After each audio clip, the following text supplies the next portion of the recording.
So our first topic is electrostatics. Electrostatic is a branch of physics or branch of science which deals with the study of charge at rest. मतलब जब भी कोई charge rest पर होगा तो उसकी क्या क्या प्रॉपर्टीज़ होगी वो हम किस चैप्टर में स्टडी करते हैं, उसे हम इलेक्ट्रोस्टैटिक्स में. So our first topic is what is electric charge. So we know that there are two types of charge particles, a proton or electrons. So proton is a positive charge particle and electron is a negative charge particle. So there are two types of charge, positive charge and negative charge.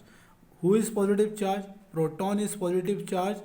And who is negative charge? The electron is a negative charge particle, and the charge of proton and electron is 1.6 into 10 to the power minus 19 coulomb. 1.6 into 10 to the power minus 19 coulomb, where coulomb is a unit of charge. ठीक है, and this value is denoted by small e. So small e means 1.6 into 10 to the power minus 19 coulomb. So unit of charge is coulomb. So what is the charge on proton? Positive 1.6 into 10 to the power minus 19 coulomb.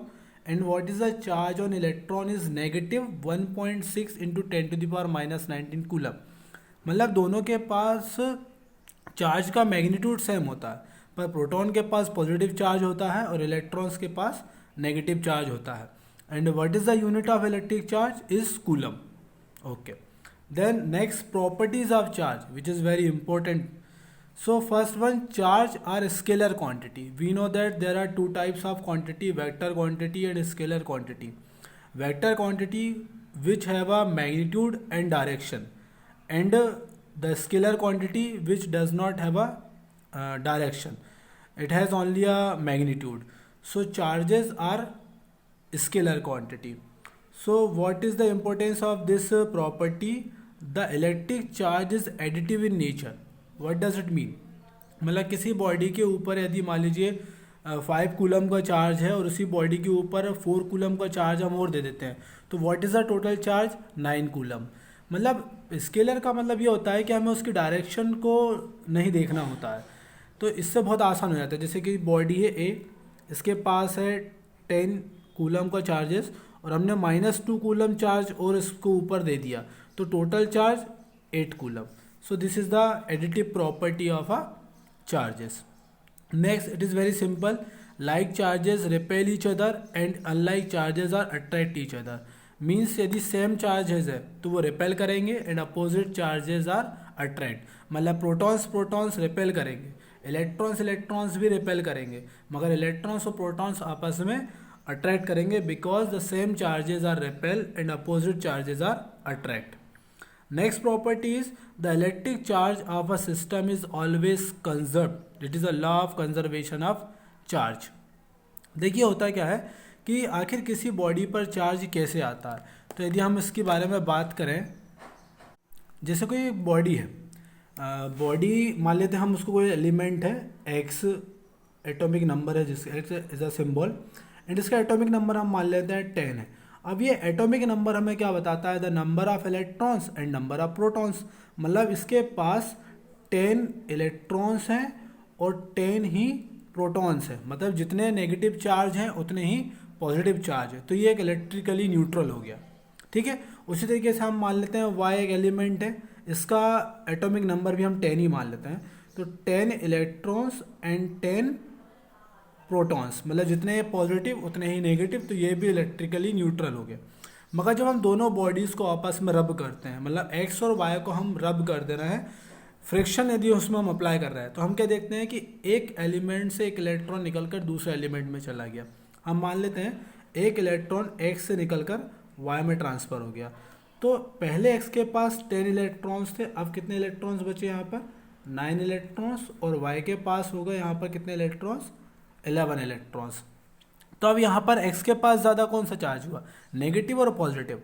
तो यहाँ पर 9 electrons मतलब negative charge और 10 positive charge. तो यहाँ पर इसके पास हम बोलेंगे इसके पास कौन सा चार्ज आ गया? पॉजिटिव चार्ज आ गया. और इसके पास अब हो गया है 11 इलेक्ट्रॉन और 10 प्रोटॉन, मतलब ज़्यादा नेगेटिव हो गए हैं. तो इसके पास कौन सा चार्ज आ गया? नेगेटिव चार्ज आ गया। इसका मतलब क्या हुआ, जब कोई इलेक्ट्रॉन डोनेट करता है, एक्स ने इलेक्ट्रॉन डोनेट किया किसको, वाई को, तो उसके पास पॉजिटिव चार्ज, और जो इलेक्ट्रॉन को एक्सेप्ट करता है उसके पास आता है नेगेटिव चार्ज। ठीक है, तो यहाँ पर जो प्रॉपर्टी देखने को मिल रही है कि इलेक्ट्रॉन्स आर ऑलवेज कंजर्व्ड। यदि हम यहाँ पर देखें तो ट्रांसफ़र होने से पहले एक्स के पास इलेक्ट्रॉन्स थे 10, वाई के पास इलेक्ट्रॉन्स थे 10, टोटल इलेक्ट्रॉन्स कितने थे 20। After transferring the electrons x के पास कितने इलेक्ट्रॉन्स बचे 9, और वाई के पास होगा 11। अभी भी टोटल इलेक्ट्रॉन्स कितने हैं 20। तो इलेक्ट्रॉन्स कहीं लॉस नहीं हुआ है, ना ही इलेक्ट्रॉन्स का कोई गेन हुआ। इलेक्ट्रॉन केवल ट्रांसफ़र हुए from one body to another body. तो यही इसकी प्रॉपर्टी है कि the total electrons are always conserved in a system. ठीक है, इलेक्ट्रॉन्स का ना ही लॉस होता है ना ही उसका गेन होता है, केवल इलेक्ट्रॉन्स एक बॉडी से दूसरे बॉडी में ट्रांसफ़र होते हैं। The next property is the charge is quantize, that is charge carried by a body is equal to plus minus n into E, where n is an integer. मतलब the charges are always quantized. This is also a very important properties.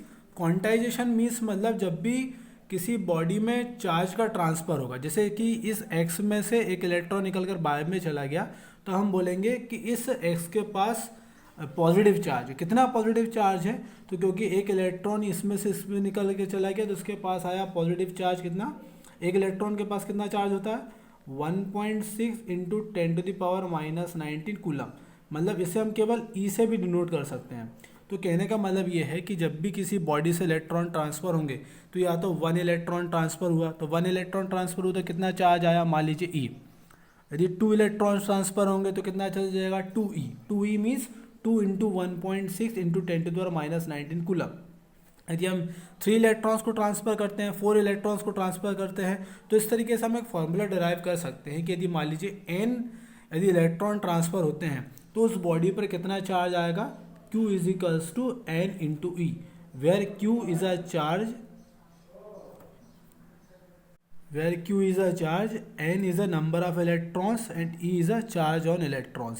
मतलब इस फॉर्मूले से हम ये पता कर सकते हैं, जैसे किसी भी बॉडी से 10 इलेक्ट्रॉन ट्रांसफ़र हो तो यहाँ पे हम क्या लिखेंगे 10 इंटू 1.6 इंटू 10⁻⁻19, तो ये हो जाएगा 1.6 इंटू 10⁻⁻18 कूलम। तो यदि किसी बॉडी से भी हमेशा integer number of electron he transfer हो सकता है, ऐसा नहीं हो सकता कि 2.5 इलेक्ट्रॉन ट्रांसफ़र हो गए। अब यदि मैं बताऊं कि आपके स्कूल में कितने, आपके क्लास में कितने स्टूडेंट होते हैं, तो या तो 30 होंगे या 40 होंगे, 32 होंगे, 42 होंगे। कभी ऐसा नहीं हो सकता ये 42.5 स्टूडेंट हो रहा है। तो इसी को हम क्वांटाइजेशन बोलते हैं। मतलब क्वांटाइजेशन मतलब हमेशा integer number of he electron transfer होते हैं। This property is called quantization of charge. So this is the properties of a electric charge.